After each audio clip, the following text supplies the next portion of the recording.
Assalamualaikum warahmatullahi wabarakatuh.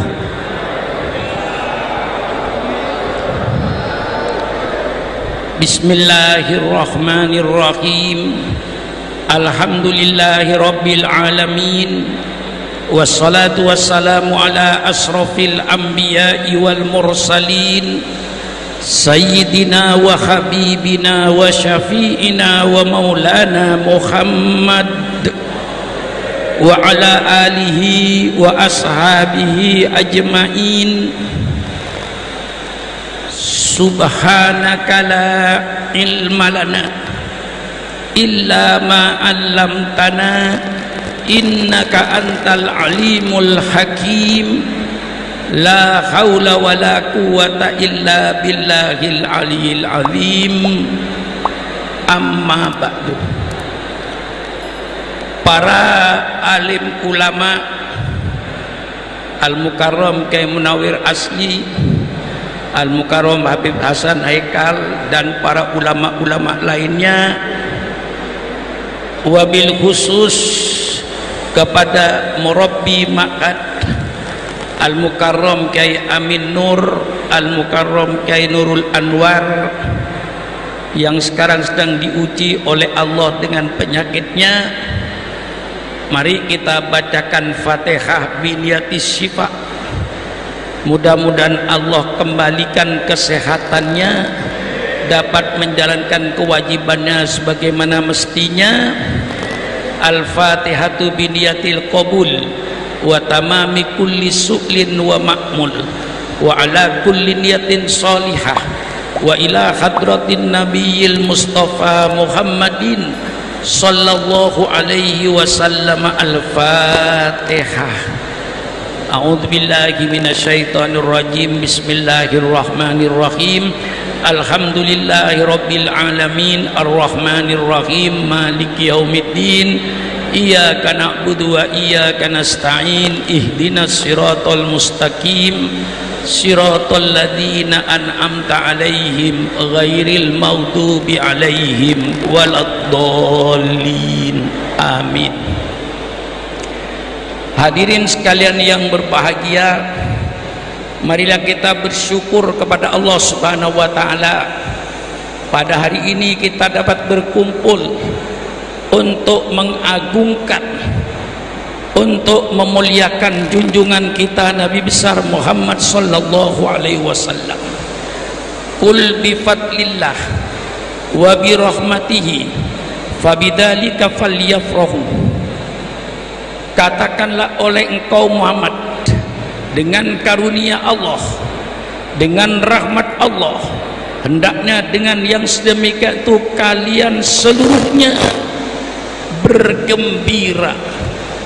Tidak ada karunia Allah, tidak ada rahmat Allah yang lebih besar daripada lahirnya junjungan kita Nabi besar Muhammad sallallahu alaihi wasallam.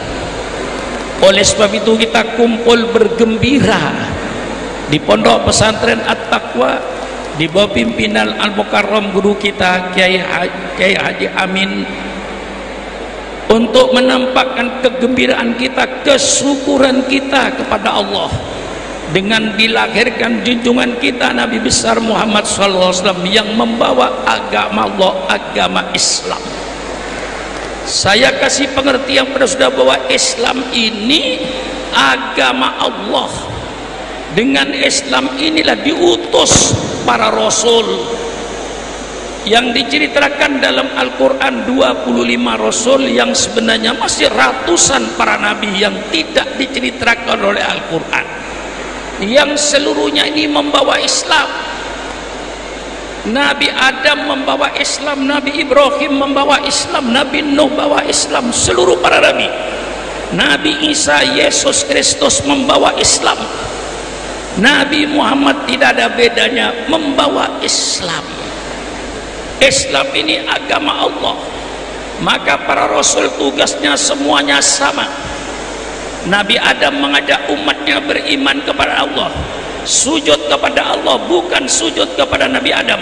Dan Nabi Adam bersama-sama dengan umatnya sujud kepada pencipta pencipta alam Allah subhanahu wa ta'ala. Datang Nabi Nuh, seruannya sama. Nabi Nuh mengajak umatnya supaya beriman kepada Allah, sujud kepada Allah, bukan sujud kepada Nabi Nuh. Dan Nabi Nuh bersama sepada umat sujud kepada Allah. Datang Nabi Ibrahim, seruannya sama. Datang Nabi Musa, seruannya sama. Datang Nabi Isa, seruan sama. Nabi Isa mengajak umatnya supaya beriman kepada Allah subhanahu wa ta'ala, pencipta alam semesta, sujud kepada Allah, bukan sujud kepada Nabi Isa. Dan Nabi Isa bersama-sama dengan umatnya sujud kepada Allah. Dalam Al-Quran Nabi Isa berkata, innallaha rabbi wa rabbukum fa'buduh hadza siratum mustaqim. Nabi Isa berkata, Tuhanku, Tuhan kalian, sembahlah Allah, inilah jalan yang lurus, kata Nabi Isa dalam Al-Quran. Datang Nabi Muhammad sallallahu alaihi wasallam, seruan sama.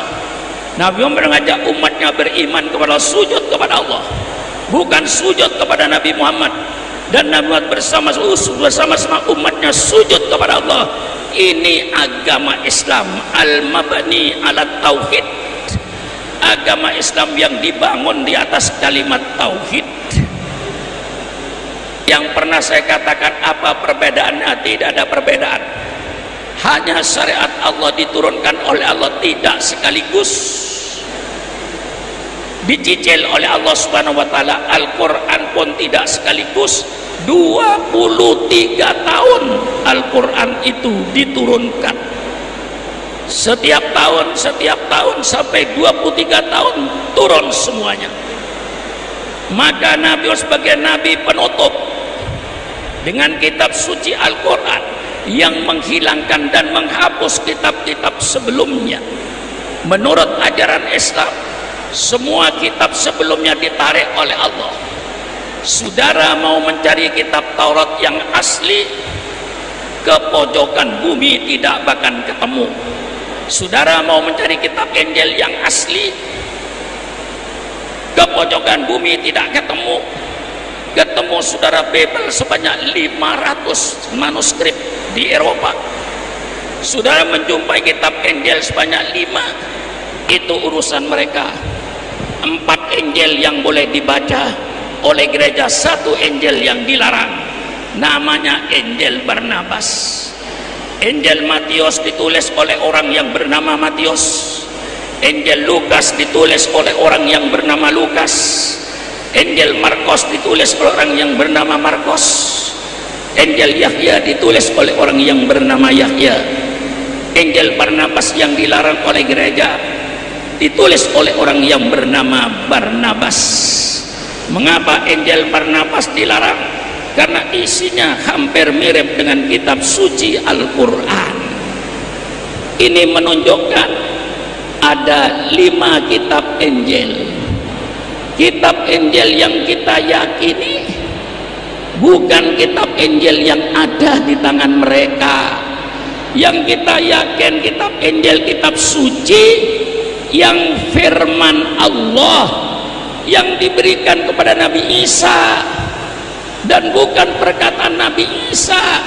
Inilah kitab suci Injil, kitab suci Taurat, firman Allah yang diberikan kepada Nabi Musa untuk disampaikan kepada umatnya, dan bukan perkataan Nabi Musa, murni kalamullah. Itu yang kita percayai. Kita percaya kitab Zabur. Kitab Zabur yang mana? Yang firman Allah yang diberikan oleh Allah kepada Nabi Daud untuk disampaikan kepada umatnya. Sekarang kitab itu di mana? Insya Allah sudah tidak ada menurut Al-Quran. Datang Rasulullah diganti dengan kitab suci Al-Quran 30 juz. Dalikal kitabu la raiba hudan lil muttaqin. Syahrul Ramadan alladzi unzila fil Quran hudan linnas. Quran memberikan petunjuk hidup. Saya akan membuktikan pada kesempatan yang singkat ini tentang kesempurnaan kitab suci Al-Quran. Faham sekularisme yang datang dari barat, yang memisahkan agama dengan kehidupan manusia, itu adalah tidak benar. Orang barat mengatakan agama dipisahkan dengan kehidupan manusia. Agama cuma berada di dalam masjid, sujud kepada Allah, zikir, tahlilan, marhabanan, solawatan, bungkus berkat, pulang. Itu Islam, kata dia. Itu sangat tidak benar. Islam mengatur segala tatanan kehidupan manusia. Tidak ada kehidupan manusia yang tidak diatur oleh Islam. Bukan hanya ibadat saja. Islam mengatur rumah tangga. Mengapa Islam mengatur rumah tangga? Supaya anggota rumah tangga berakhlak, suaminya berakhlakul karimah, istrinya berakhlak Al-Quran, anaknya berakhlak Islam. Dengan ini terwujudlah rumah tangga yang sakinah. Mengapa sakinah? Suaminya bermoral, istrinya bermoral, anaknya bermoral. Islam bicara masalah keluarga sampai mendetail dari WC sampai kamar depan. Tidak ada yang tidak diatur oleh Quran. Masuk WC diatur oleh Islam, dapur diatur oleh Islam, tempat makan diatur oleh Islam, tidur diatur oleh Islam, bangun tidur diatur oleh Islam, kamar tamu diatur oleh Islam. Subhanallah, satu-satunya agama yang sempurna Islam. Saya tunjukkan, Islam bukan bicara soal ibadat, sholat, puasa, zakat, haji. Islam bicara soal bermasyarakat. Bagaimana seperti RT, RW, kelurahan, rakyatnya hidup tentram damai, diatur oleh Islam. Man kana yu'minu billahi wal yaumil akhir falyukrim jarahu. Barang siapa yang beriman pada dan hari kiamat, muliakan tetangga. Tetangga dengan tetangga saling hormat menghormati, tetangga dengan tetangga saling harga menghargai. Alangkah indahnya kampung kita. Wala tabaghadu wala tahasadu. Jangan kau marah-marahan antar tetangga, jangan kau hasut antar tetangga, jangan kau sirik antar tetangga, jangan kau dengki antar tetangga. Bukakan sifat hasanahnya tetangga dengan tetangga. Alangkah indahnya Islam. Wa ta'awanu 'alal birri wat taqwa. Kata-kata gotong royong itu Al-Quran yang punya. Wa ta'awanu 'alal birri wat taqwa. Saling tolong menolong antar keluarga, antar tetangga.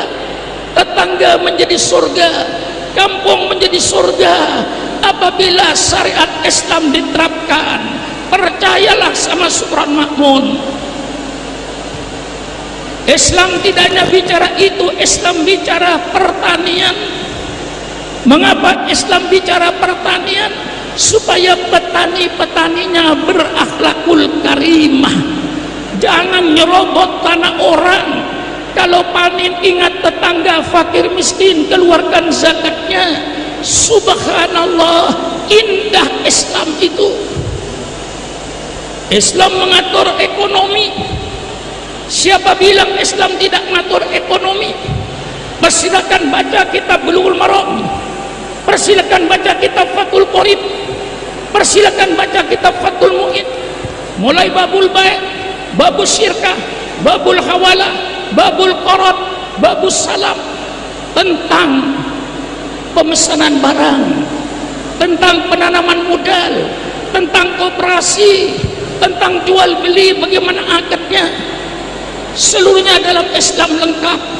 Saya nyatakan, kalau seandainya transaksi ekonomi di Indonesia memakai transaksi Islam, saya yakin pemerintah tidak perlu mengadakan lembaga perlindungan konsumen. Mengapa pemerintah mengadakan lembaga perlindungan konsumen? Karena banyak pedagang-pedagang, transaksi-transaksi yang menipu. Itulah sebabnya pemerintah Republik Indonesia mendirikan satu lembaga perlindungan konsumen.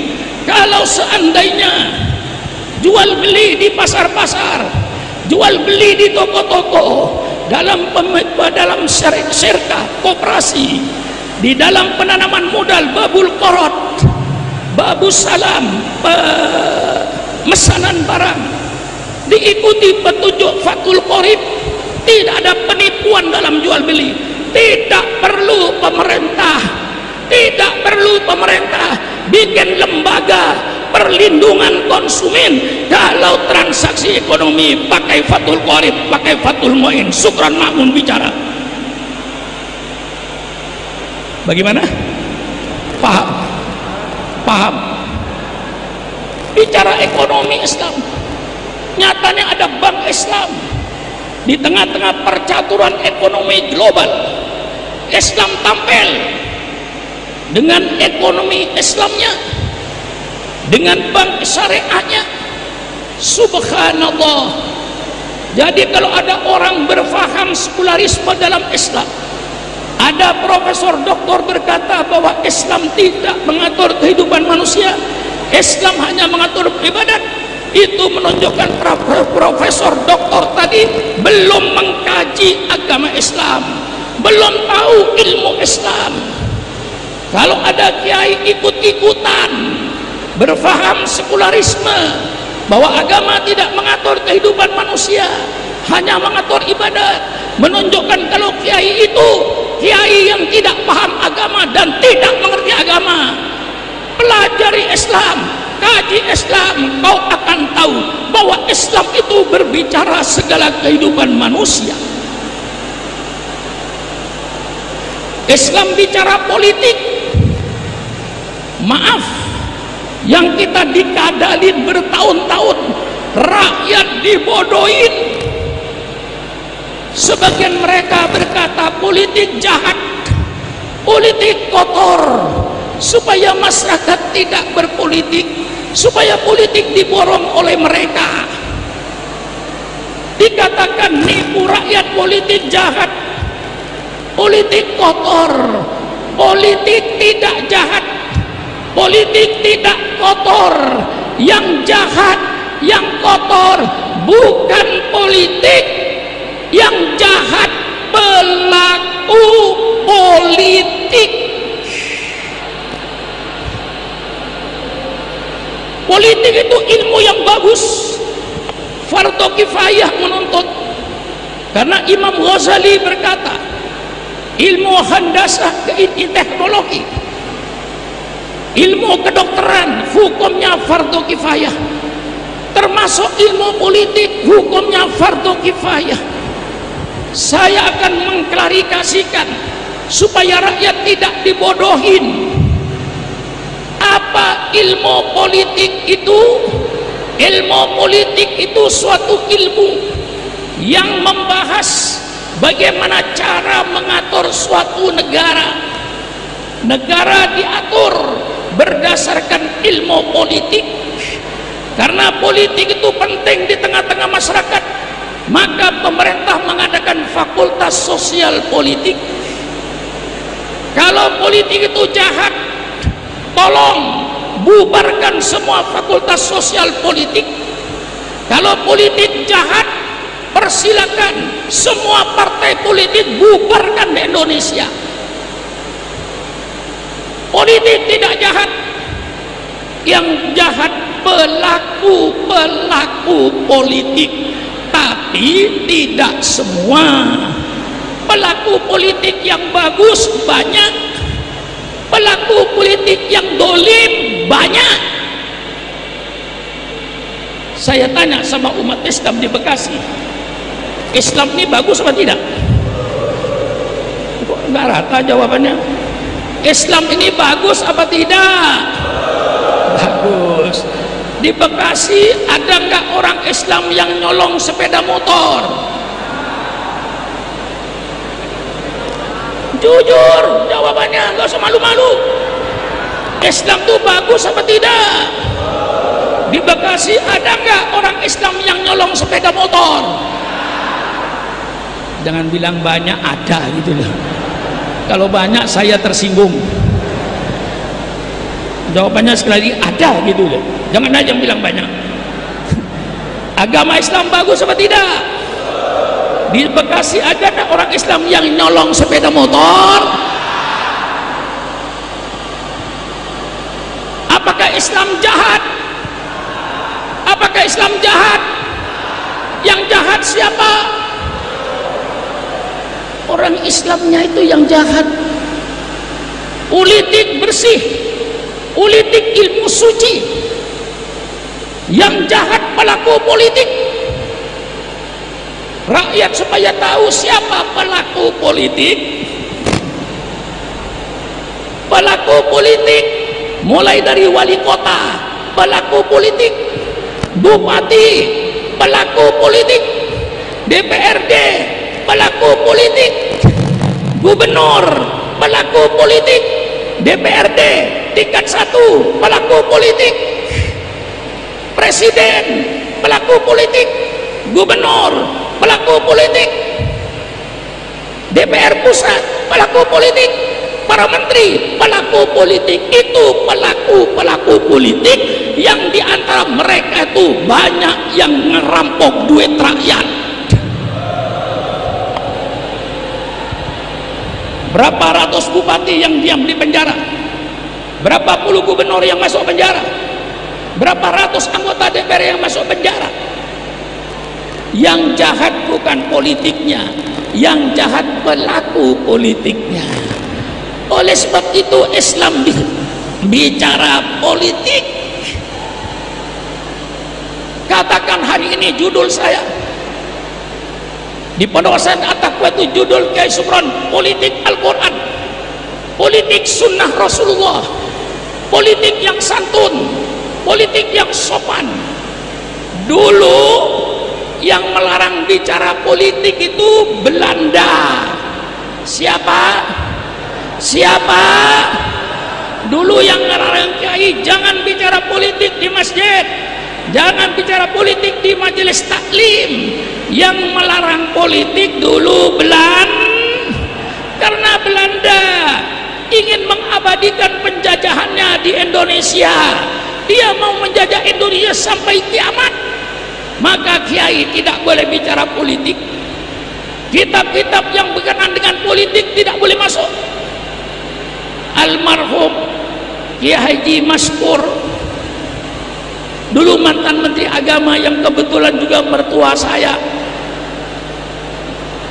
dia cerita kepada saya, zaman Belanda kitab Idhatun Nasihin tidak boleh baca, buku-buku yang berkenaan politik tidak boleh masuk.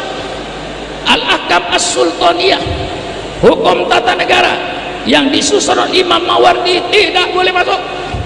Al-Ahkam As-Sultaniyah yang disusun oleh Imam Abu Ya'la Madhab Hambali tidak boleh masuk. Fiqhus Siyasah, fikih politik yang disusun Imam Ibnu Taimiyah tidak boleh masuk. Idhatun Nasihin tidak boleh dibaca karena ini membangkitkan semangat generasi muda. Dulu Belanda yang melarang kiai bicara politik. Kalau sekarang masih ada orang yang melarang kiai berbicara politik di masjid-masjid, di majelis taklim, itu berarti sisa-sisa belan.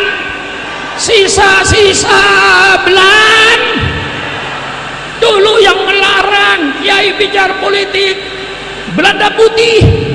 Sekarang yang melarang kiai bicara politik Londo Ireng, Belanda hitam.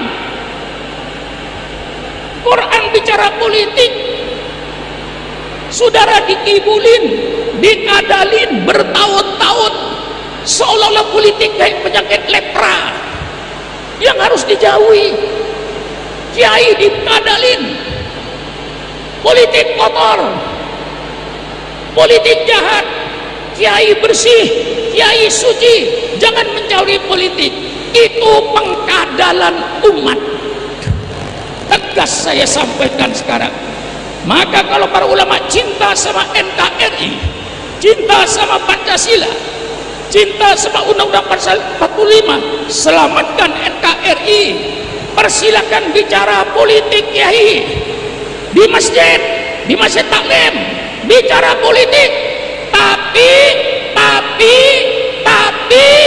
politik Al-Quran yang sopan, politik sunnah Rasulullah yang sopan, bukan politik seperti sekarang ini, politik kuat pembohongan, politik pencitraan. Saya katakan, hai pemimpin-pemimpin bangsa yang engkau merekayasa pencitraan, itulah pemimpin-pemimpin munafik. Hai pemimpin-pemimpin bangsa, kau tidak perlu merekayasa pencitraan. Pencitraan akan datang dengan sendirinya tanpa direkayasa. Kalau perbuatanmu terhadap rakyatnya bagus, pencitraan datang sendiri. Jangan direkayasa dengan pembohongan rakyat. Habis-habisan tadi ya. Kiai Amin, kalau menurut perhitungan dokter tidak mungkin saya bicara begini nih. Umur saya sudah 81 tahun. Bu, matanya melotot, dipanggil nggak nyaut. Bu, kalau ibu ditanya siapa penceramah paling tua di NKRI ini, jawab Sukron Makmun, pasti benar. Betul? Cuman Bu, kira-kira kelihatannya gimana Bu Sukron Makmun ini? Tua apa muda Bu? Tua apa muda? Jangan macam-macam jawabanmu itu. Yang bilang tua itu yang benar, terima kasih. Yang bilang muda di atas itu pasti naksir Sukron Makmun. Matanya mata keranjang. Enggak Bu, maaf Bu. Lah ini sudah. Kalau saya cinta NKRI, ulama bicara politik Al-Quran, politik sunnah Rasulullah, jangan politik yang ada seperti sekarang, fitnah memfitnah, jatuh menjatuhkan, hina menghina, sampai kuat bikin berita-berita bohong. Ini politik apa? Politik setan, politik iblis. Mari kita bicara politik Al-Quran, bicara politik sunnah Rasulullah. Siapa bilang Islam tidak bicara politik? Mau minta berapa kok ayat Quran yang membicarakan tentang negara?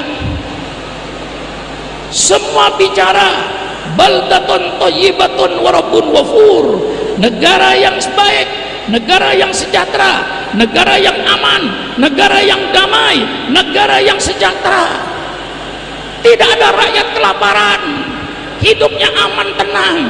Negara yang semacam itu tertutup karena dipimpin oleh suatu penguasa yang adil, yang sejahtera. Islam bicara baldatun thayyibatun wa rabbun ghafur. Bodoh orang yang berkata bahwa Islam tidak bicara politik, itu orang yang tidak ngaji. Dia cuma baca syahadat di depan penghulu ketika akad nikah. Setelah itu tidak pernah sekolah ibtidaiyah, tidak pernah sanawiyah, tidak pernah di pesantren, tidak pernah belajar. Kebetulan jadi orang besar. Kita anggap tokoh Islam, sangat keliru. Tokoh Islam itu orang yang mengerti ajaran Islam. Tokoh Islam itu orang yang baca kitab, yang menguasai Quran, menguasai hadis, menguasai ilmu fikih, menguasai ilmu usulul fikih. Itu baru tokoh Islam. Bukan karena jabatannya tinggi, katakan jadi gubernur, dikatakan tokoh Islam, belum tentu. Mungkin ada gubernur yang tokoh Islam karena dia mulai kecil mempelajari Islam, boleh dikatakan tokoh Islam. Tapi mungkin ada gubernur yang tidak pernah ngaji, cuman kebetulan agamanya Islam, jadi gubernur, kita anggap tokoh Islam, yang menganggap goblok. Gimana? Mantap, mantap. Ngaji. Mengapa melotot semua? Hah? Mengapa melotot? Berkediplah. Apa? Ini yang di depan ini kayak patung.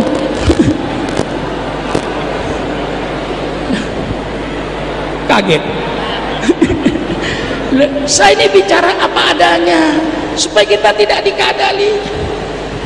Ayat Quran bicara negara, puluhan ayat. Hai orang-orang sekuler, hai orang-orang liberal, berhadapan dengan Sultan Mahmud bahwa Islam bicara soal negara. Saya keluarkan ayatnya. Wa daraballahu mathalan qaryatan kanat aminatan mutmainnah ya'tiha rizquha ragadan min kulli makan fakafarat bi an'umillah fadaqallahu libasal ju'i wal khawfi bima kanu yaksibun. Allah memberikan contoh satu negara yang aman, negara yang tentram.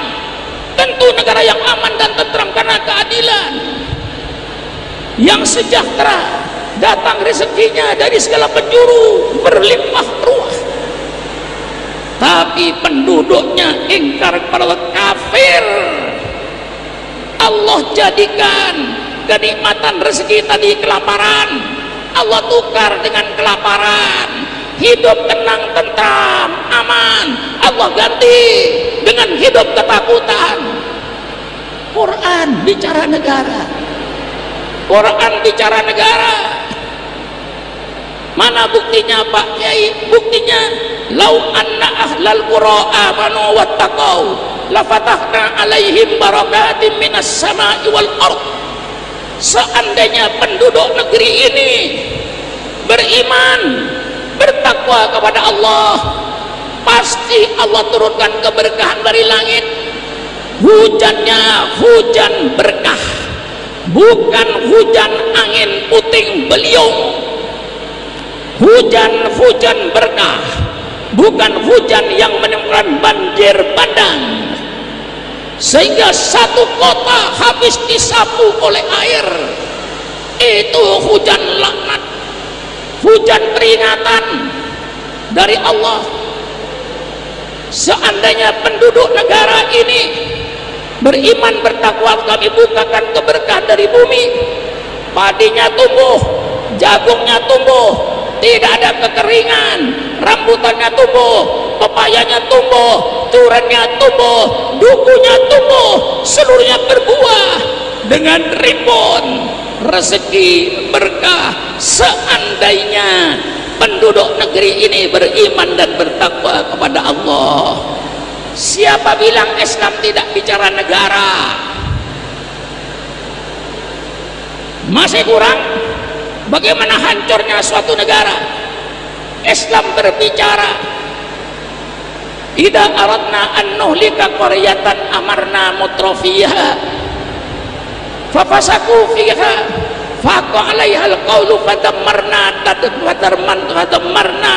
tadmira.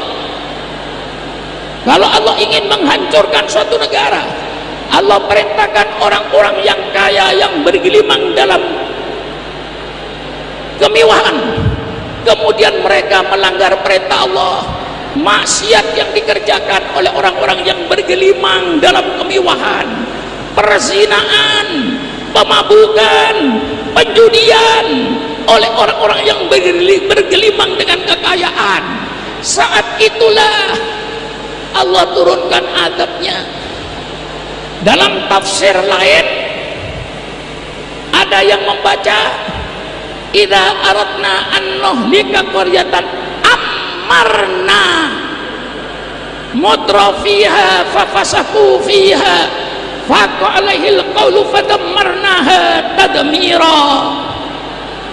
Kalau Allah ingin menghancurkan satu negara, dijadikan oleh Allah orang yang mewah-mewah, orang yang bergelimang dalam kemewahan dijadikan pemimpin, sehingga pemimpin yang bergelimang dalam kemewahan hanya pekerjaan maksiat yang dikerjakan, kezaliman yang dikerjakan, ketidakadilan yang dikerjakan. Mereka orang-orang yang bergelimang dalam kemewahan oleh Allah jadikan pemimpin negara, pemimpin bangsa, sehingga dengan demikian Allah hancurkan bangsa itu.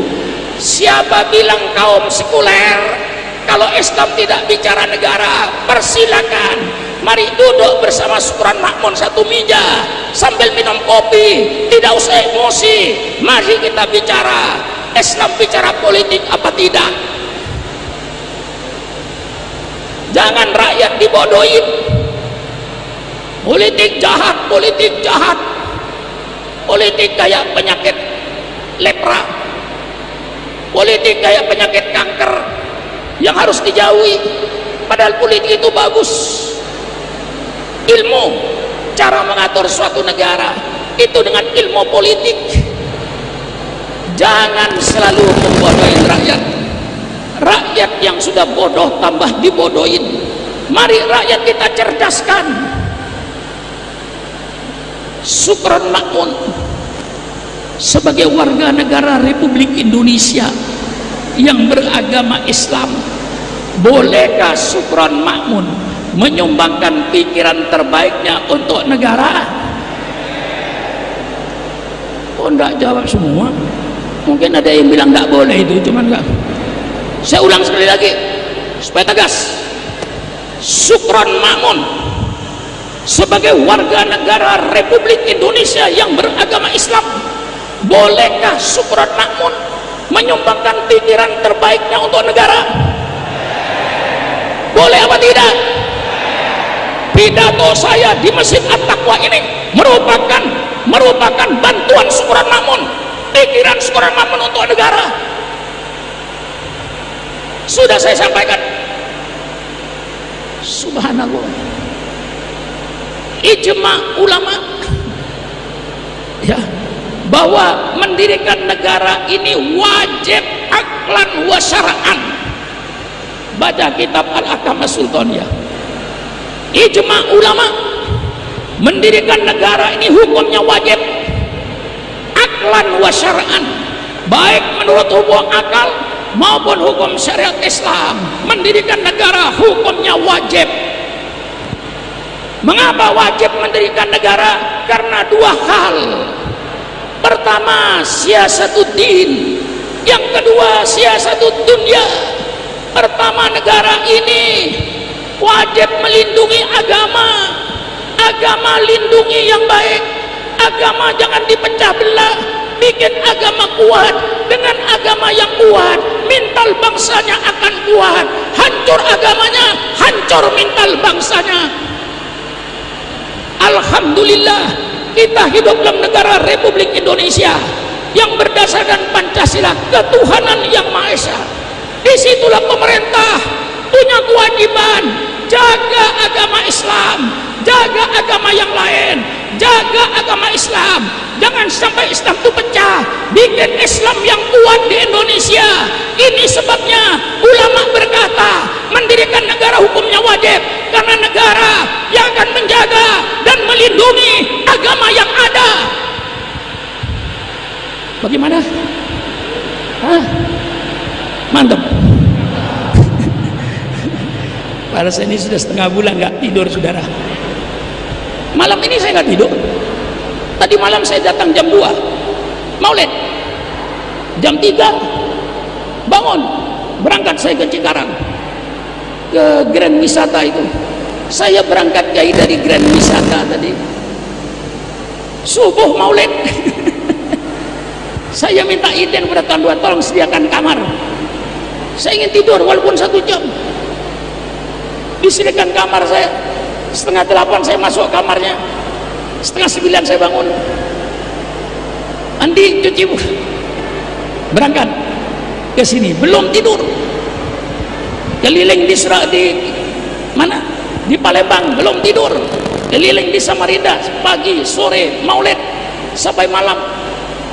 Kalau tidak karena Allah yang memberikan kesehatan, kalau tidak karena Allah yang memberikan kekuatan, tidak mungkin Syukron Makmun akan seperti ini. Maka selalu saya katakan la haula wala quwata illa billahil azim.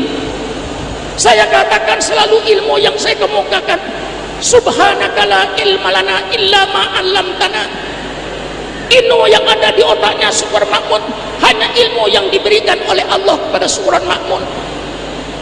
Saya berikan ini pidato saya di At-Taqwa ini merupakan sumbangan pikiran terbaiknya Syukron Makmun untuk bangsa dan untuk negara. Kewajiban negara menurut Imam Ghazali untuk memelihara agama, agama dijaga, dipelihara.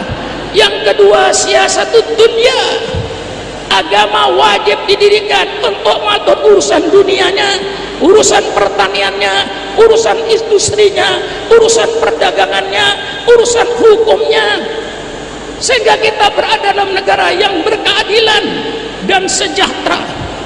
Kita berada dalam suatu negara yang sejahtera, yang berkeadilan, jangan dipisah. Inilah saudara-saudara kewajiban kita memberikan negara.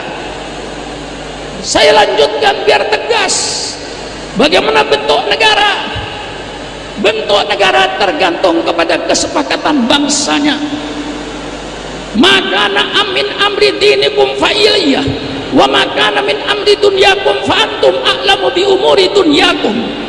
Kalau urusan agama, kembalikan kepada saya. Kalau urusan dunia, barangkali engkau lebih tahu daripada saya. Ini sabda Rasulullah. Maka negara ini tergantung pada bangsanya. Mau bentuk negara republik seperti Indonesia dipimpin oleh seorang presiden, persilakan. Mau bikin bentuk negara seperti Saudi, kerajaan yang dipimpin oleh Raja Salman, persilakan.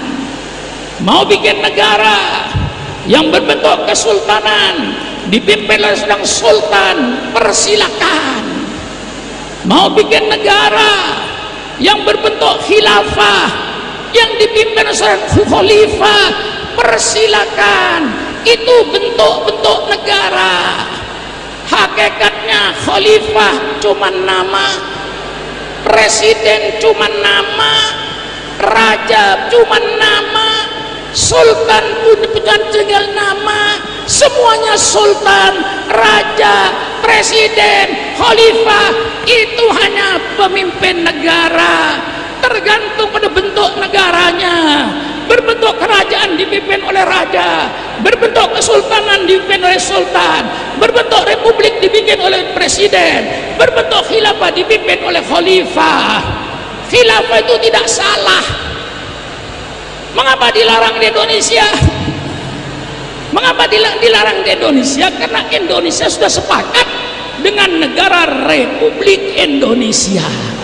Mau dirubah menjadi khilafah melawan kesepakatan bangsa Indonesia. Sama saja. Saudara pergi ke Saudi sana, bikin komplotan untuk merubah kerajaan Saudi menjadi Republik Saudi. Insya Allah saudara malam-malam ditangkap. Bukan salah, bertentangan dengan kesepakatan bangsa yang sudah sepakat. Kalau memberikan HTI di pulau-pulau yang tidak ada negaranya, persilakan. Bentuk negara tidak ditentukan oleh Al-Quran. Mau kerajaan, persilakan. Mau republik, persilakan. Mau kesultanan, persilakan. Mau khilafah, persilakan. Yang penting perintah Allah jalankan dalam negara itu. Yang penting larangan Allah jauhi dalam negara ini. Mau berbentuk apapun negaranya, persilakan, asal perintah Allah laksanakan, larangan Allah jauhi. Bentuk negara tidak penting, yang penting isinya negara itu. Bagaimana ini? Hah? Hah? Mantap. Ngaji, jangan ngaji cuman ngundang kadang-kadang untuk bergurau, untuk lucu-lucuan, ketawa selambang sepanjang jam ngaji. Tidak akan dapat ilmu yang begitu. Saya tanamkan satu keyakinan, ini ajaran Islam. Saya sumbangkan pada pemerintah. Pemerintah mau makai, alhamdulillah. Tidak mau makai, wa ma alaina illal balaghul mubin. Sudah saya sampaikan. Itu bentuk negara. Sifat-sifat pemimpin, saya sumbangkan pada pemerintah. Hendaknya pemerintah, sifat pemimpin sesuai dengan garis-garis Islam. Pemimpin itu bersifat sidik, jujur. Biar di Bekasi pemimpinnya tidak bagi-bagi duit, asal pemimpinnya jujur, saya yakin rakyat Bekasi akan sejahtera. Pilih pemimpin yang amanah, yang terpercaya. Jangan memilih pemimpin-pemimpin munafik. Pilih pemimpin yang amanah, walaupun tidak bagi-bagi duit, insya Allah rakyat Bekasi jaya, sejahtera. Pemimpin yang amanah walaupun tidak bagi-bagi duit.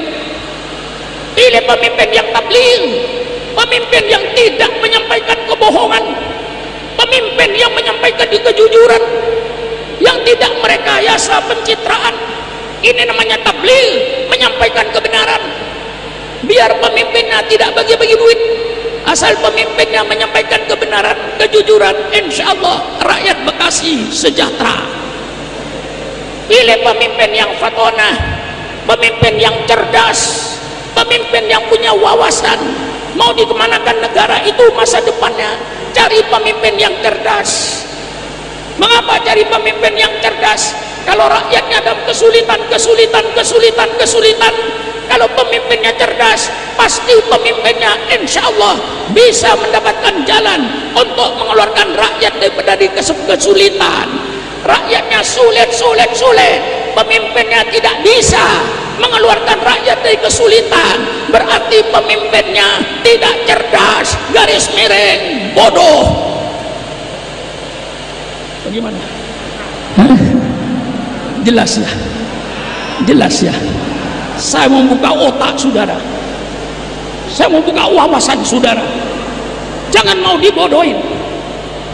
Mari kita buka wawasan kita. Alangkah indahnya pemerintah kalau pikiran Syukuran Makmun dijadikan undang-undang negara. Saya sumbang pikiran, betul atau tidak? Pemerintah, alangkah indahnya kalau negara Republik Indonesia yang berdasarkan Pancasila, Undang-Undang Dasar 45, dipimpin oleh pemimpin yang sidik, amanah, tabligh, fatonah. Jadikan sidik, amanah, tabligh, fatonah syarat memimpin Republik Indonesia ini. Hah? Boleh nyumbang pikiran. Protokol, ketakutan kamu. Saya nyumbang pikiran. Mengapa? Saya warga negara kok. Memang saya orang Cina, saya orang Belanda, saya orang Jepang. Syukuran Makmun warga negara Republik Indonesia mempunyai hak untuk menyumbangkan pikiran terbaiknya Syukuran Makmun untuk bangsa, untuk negara. Karena Syukuran Makmun beragama Islam, saya jadi pikiran-pikiran terbaik menurut Al-Quran dan Sunnah Rasulullah. Saya sumbangkan kepada bangsa saya dan negara saya hari ini dengan peringatan Maulid di Masjid At-Taqwa ini. Wah, lemes Pak habis pidato. Saudara enak mendengarkan saya pidato. Habis ini saya telentang, lemes badan saya. Untung kalau ada yang micetin, tapi kadang-kadang ada jemaah yang ngerti. Begitu saya masuk kamar mau dipicetin Kiai, oh iya picetin dari kaki sampai. Ada jemaah yang mengerti, tapi ada jemaah yang tidak mau tahu. Beritahuan ke kiainya payah, masa bodoh, engkau lah yang payah. Ini saya, mengapa saya ngotot? Tidak disuruh oleh Kiai Amin saya suruh ngotot, enggak, saya ngotot sendiri karena saya tidak tega melihat rakyat selama ini dibodohin terus, seolah-olah politik kayak penyakit lepra, kayak penyakit kanker. Disuruh jauhi politik, dia yang mau berpolitik. Saudara disuruh jangan berpolitik karena mereka yang mau berpolitik. Kita tidak boleh mencampuri negara karena dia yang ngurusi negara. Kami jangan dikibulin terus. Kami sadar bahwa kami sebagai rakyat Indonesia ikut ingin mengatur negara ini. Betul apa tidak? Kami umat Islam termasuk bagian daripada warga negara Republik Indonesia. kami umat Islam juga ingin ikut bersama-sama elemen lain. Mari kita atur negara ini dengan keadilan, dengan kesejahteraan, bukan dengan kezaliman, bukan dengan penganiayaan. Iya. Gimana? Terus? Ya. Mestinya jawaban saudara bukan begitu. Kalau ditanya Kiai, terus apa tidak, terserah Pak Kiai, gitu loh. Jangan terus. Enak nyuruh Kiai. Saya ini Kiai, jangan disuruh-suruh. Terus apa tidak? Terus apa tidak? Masih ada yang bandel. Sebagian sudah sadar, terserah Pak Kiai. Yang sebagian terus Pak Kiai. Saya mengerti. Mengapa berbeda jawabannya? Kalau berkata terserah, takut Pak Supron berhenti, kan begitu toh? Kalau bilang terus, nyuruh Kiai. Inilah Islam bicara soal politik. Bagaimana memilih pemimpin? Ada caranya. Saya sumbangkan pada pemerintah, pemilihan langsung oleh rakyat tidak sesuai dengan ajaran Islam. Mengapa tidak sesuai dengan ajaran Islam pemilihan langsung? Karena tidak semua rakyat tahu siapa yang pantas jadi bupati. Tidak semua rakyat tahu siapa yang pantas jadi bupati, siapa yang layak jadi bupati. Tidak semua rakyat tahu siapa yang layak jadi gubernur dan siapa yang pantas jadi gubernur. Betul apa tidak? Orang-orang yang mancing di sawah itu, orang-orang yang di pesisir itu, yang mencari udang, orang-orang yang macul di sawah-sawah itu tidak tahu dia siapa yang layak jadi bupati, siapa yang pantas jadi bupati. Tidak semua orang awam tahu. Kalau tidak tahu, mengapa disuruh milih? Akhirnya duit yang berlaku. Betul atau tidak? Milih siapa? Rakyat. Rakyat jawab, saya nggak kenal Pak, pokoknya yang ngasih duit nanti saya pilih, yang tidak ngasih duit tidak akan saya pilih. Betul apa tidak? Apa akan dibiarkan negara seperti ini nih? Apa negara seperti ini saudara biarkan? Rela dengan money politik. Kalau ini diteruskan, saya khawatir yang bisa jadi pemimpin di Indonesia hanya orang yang berduit. Orang yang tidak berduit tidak bisa jadi pemimpin. Betul apa tidak? Betul apa tidak? Maka pemilihan dipilih. Dalam Islam ada dua. Ada satu yang memilih itu ahlul imamah, yang kedua ada disebut ahlul ikhtiar. Ahlul imamah ini orang-orang yang pantas jadi pemimpin kumpul. Di antara mereka saja memilih pemimpin, tidak usah melihat rakyat bawah. Misalnya saya contoh di Indonesia ada 14 partai politik untuk memilih presiden, ketua umum partai politik yang jumlahnya 14 kumpul, pilih di antara mereka untuk jadi presiden. Itu dalam Islam boleh, namanya ahlul a'immah. Saya sumbangkan kepada negara. Kiai Amin, kalau 14 ketua umum kumpul, pilihlah di antara mereka untuk jadi presiden. Aman. Atau ahlul ikhtiar, ahlul khalli wal aqdi. Katakan kalau sekarang DPR, serahkan sama DPR memilih pemimpin. DPR itu representatif wakil rakyat. Insya Allah tidak melibatkan orang awam yang diantara mereka tidak tahu siapa yang pantas jadi pemimpin, siapa yang layak jadi pemimpin. Akhirnya duit yang berlaku. Kalau ini diteruskan pemerintah, saya khawatir dengan sistem pemilihan umum yang ada sekarang ini. Saya khawatir nanti pada satu saat Indonesia cuman menciptakan pemimpin-pemimpin koruptor dan menciptakan pemimpin-pemimpin boneka. Contohnya Sukron Makmun. Kalau Sukron Makmun mau jadi bupati di Bekasi, saya keluar duit 20 miliar. Betul apa tidak? Paling sedikit 20 miliar. Gaji bupati, gaji pokok cuma 8 juta. barangkali dengan tunjangan terima 25-30 juta 5 tahun jadi bupati tidak cukup untuk mengembalikan modal saya 20 miliar. Akhirnya apa? Saya lalu korupsi untuk mengembalikan modal. Kalau saya mau jadi bupati dimodalin oleh PT-PT, katakan ada 5 PT, maju Pak Kiai jadi bupati, ini duit 5M, ini duit 5M, 25M. Akhirnya Sukron Makmun menang jadi bupati. Apa yang terjadi? Sukron Makmun akan jadi boneka. PT-PT datang sama saya, tolong Pak Kiai bebaskan tanah itu, saya mau bikin properti perumahan. Pak Kiai bebaskan tanah itu, Pak Kiai kan sudah sukses jadi bupati, saya mau bikin pabrik. Datang lagi PT, tolong Pak Kiai bebaskan tanah itu, saya bikin hotel, dan seterusnya dan seterusnya. Pasti Sukron Makmun walaupun jadi pemimpin tidak membela rakyat, membela yang kasih dana, maju tak gentar, bela yang bayar. Bagaimana? Mantap. Hah? Ini yang terjadi sekarang. Ya mungkin ada beberapa pemimpin yang masih punya integritas yang jujur. Maka sistem ini saya sumbangkan pikiran pada pemerintah, jangan dilanjutkan sistem ini, robah. Betul atau tidak? Silakan bupati dipilih oleh DPRD, silakan bupati dipilih oleh gubernur DPR tingkat 1, persilakan presiden dipilih oleh anggota DPR MPR.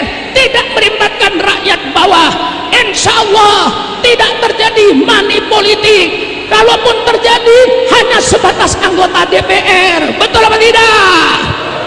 Ini 260 juta rakyat yang harus dikasih money politik. Ini Sukron Makmun.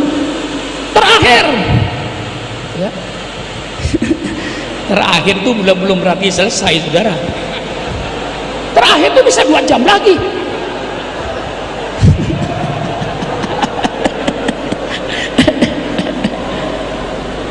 Untuk menuju, ini pikiran saya sebagai warga negara, saya sumbangkan kepada pemerintah. Bagaimana untuk menuju baldatun thayyibatun wa rabbun ghafur menurut konsep Al-Quran.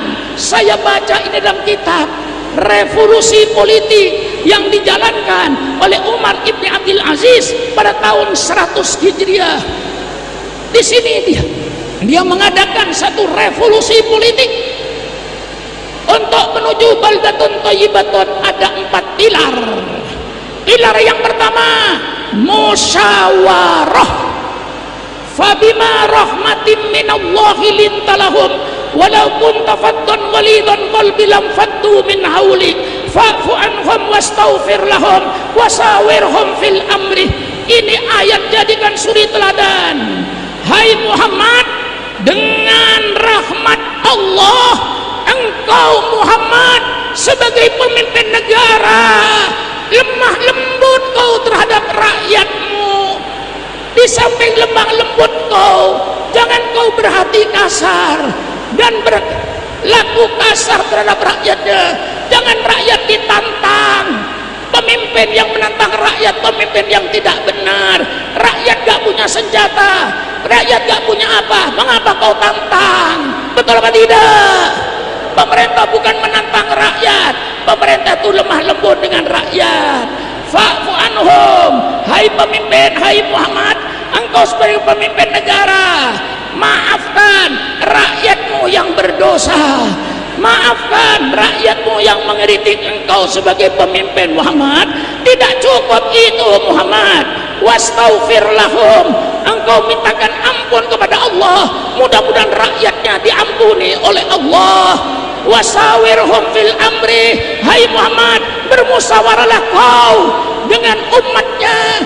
Rasulullah yang Nabi, Rasulullah yang Rasul, musyawarah dan segala hal dengan para sahabat. Contohnya perang Uhud, perang luar kota, apa perang dalam kota? Kalau perang dalam kota, rakyat sipil akan menjadi korban. musyawarah perang di luar kota supaya rakyat sipil tidak jadi korban, yang jadi korban cuma tentara di lapangan itu.